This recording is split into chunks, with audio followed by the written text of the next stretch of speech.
Before we start, let me ask you something. How many of these feel true since you retired? You've lost your routine, your days feel a little aimless, you thought you'd feel happier than you do.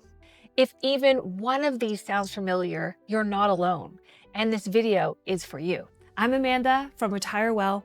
I've spent a lot of time looking into what retirement actually feels like through research, but also through watching my mom go through it in real life. My mom just retired, and a lot of what she experienced is exactly what the research says many people go through, but no one really talks about. So today, I want to share with you what seems to happen when you stop working.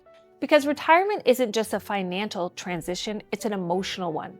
And for many people, it's not what they expected. In this video, I'll walk you through the 4 phases many retirees seem to go through and what actually helps you feel like you again. Most retirement advice focuses on money, your savings, investments, your plan, and all of that matters. But there's another side of retirement that catches people off guard. What it actually feels like when the structure of your working life disappears. For years, your life had a rhythm. You had to be somewhere, people who relied on you, and you had a reason to get up and get moving. And then one day, that structure is gone. At first, that can feel like freedom. But after a while, for many people, it starts to feel like something is missing.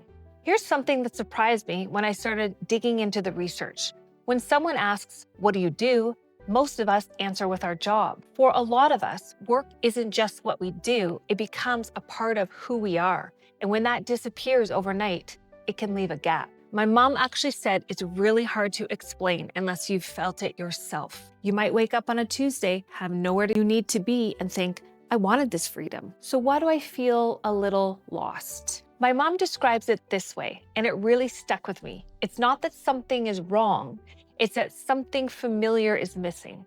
And when you look at the research, it actually confirms this. One study found that even after people retire, they still describe themselves by their old job. But here's the part that I found really interesting. People who have more than one sense of identity, not just their careers, tend to adjust much better to retirement. In simple terms, the more parts of your identity you have, the easier this transition feels. One Canadian study looked at this and found that retirees who were more open to building new parts of their identity, not just holding on to what they used to be, reported much higher satisfaction.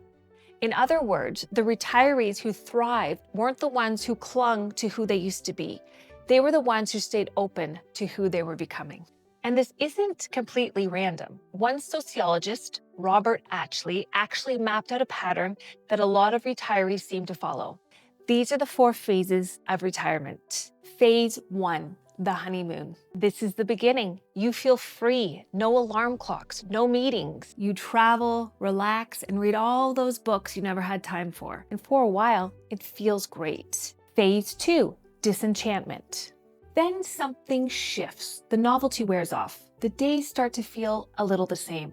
This is where people may start to feel restless or even a little bit lost because they expected retirement to feel like a permanent vacation. And when it doesn't, that can be surprising. Phase 3, reorientation.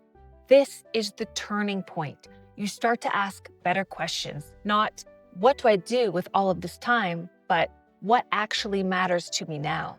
You begin exploring new interests, rebuilding routines, and you find new communities. You're not going back to your old life. You're building something new. Phase 4, stability. This is where you find your new normal. You have a rhythm again. You feel connected. You feel grounded.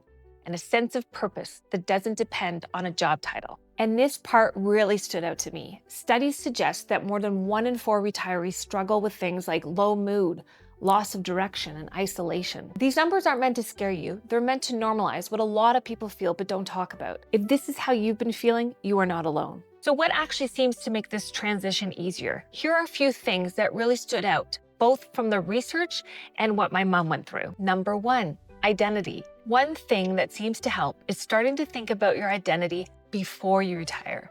Ask yourself, who am I outside of this job? Start small and think in roles like friend, grandparent, volunteer, or learner. Number 2, social network. It can be helpful to take an honest look at your relationships. How many of them are tied to work? And which ones will still be there when work isn't? Start strengthening the friendships that don't depend on your workplace. Number 3, routine.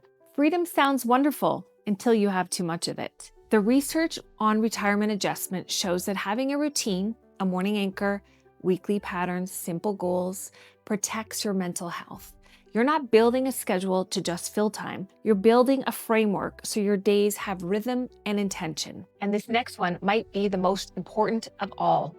Number 4, purpose. Find purpose through contribution, volunteering, mentoring, teaching, creating. The happiest retirees have one thing in common.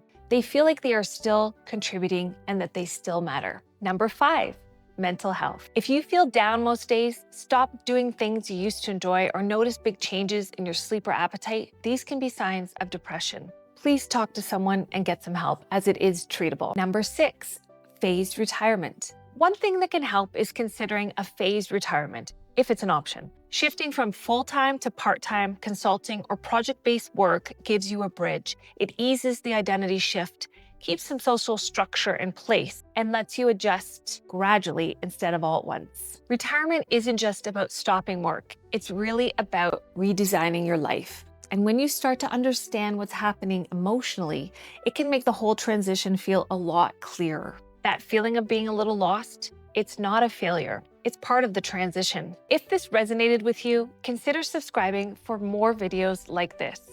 And I'd really like to hear from you in the comments. Which phase do you feel like you're in right now? Or what's been the biggest adjustment for your retirement? Your experience might help someone who's going through the same thing. Thanks for watching, and I'll see you in the next one.